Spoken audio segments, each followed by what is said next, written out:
Hello, this is Dr. Karmen Smith, spiritual teacher, mental health innovator, and author of the book, The I Am Solution. I wanted to come to you today to talk to you about some of the psychological manipulations that are going on and that you can identify with. And I think that I talk to a lot of people as a therapist that are having stressful times in their lives right about now, suffering from anxiety and depression. And this is a very vulnerable state to be in. And I also know that there are ways to take advantage of stress and anxiety. And one of them is a psychological manipulation, and it's termed gaslighting. So many people have heard of gaslighting before. Gaslight, that term comes from a movie and also a novel about a husband that manipulates and tries to make his wife think that she's crazy while he's doing a criminal act and stealing. And so he's basically manipulating her stress and anxiety that she already had, her weakness, as you might say. And then on top of that, what gaslighting does is it gives you a narrative that is different from what you believe, what you've heard, what you've seen, so that it destabilizes you and you believe the narrative of somebody that tells you that what you believe is not happening. And you'll also see this played out when somebody says, oh, I didn't say that, even though you have a tape, you have a recollection, you have everything in your core tells you, yeah, you did say that.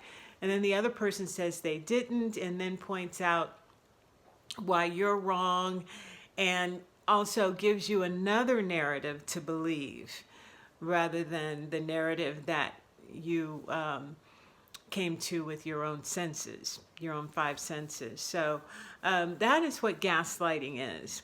Gaslighting is an intentional manipulation, a psychological manipulation of people that are already in a vulnerable state, and it's usually done by a person that has authority. Now, kids can do this too, and other people can do the gaslighting because it is a manipulation, but it really has a significant power when an authority figure wants to have an agenda but doesn't want the population to know or understand what they're doing. And so I want you to kind of know what this manipulation is. You'll also see it, and maybe you've experienced it in a relationship where you have evidence that maybe they cheated and they're all the while saying they didn't cheat and then come up with a different narrative. So by the end, you're like, am I crazy? I mean, what is going on? And that is the intention.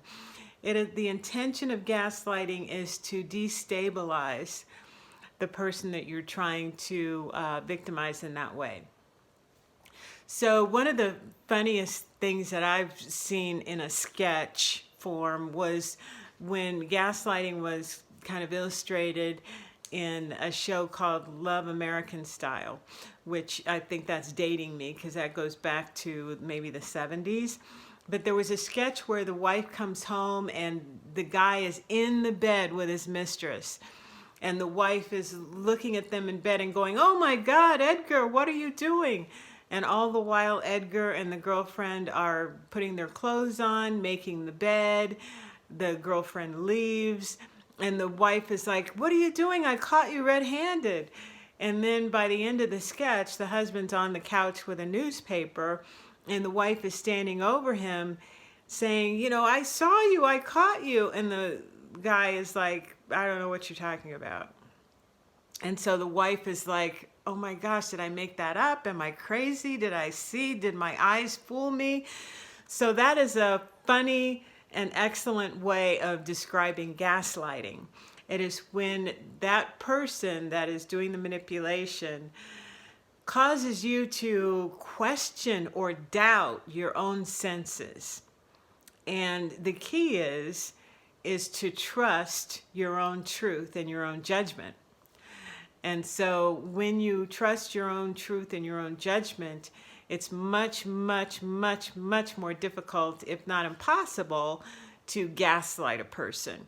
So when you see this playing out politically, I want you to know that this is an intentional tactic of psychological manipulation. Love you.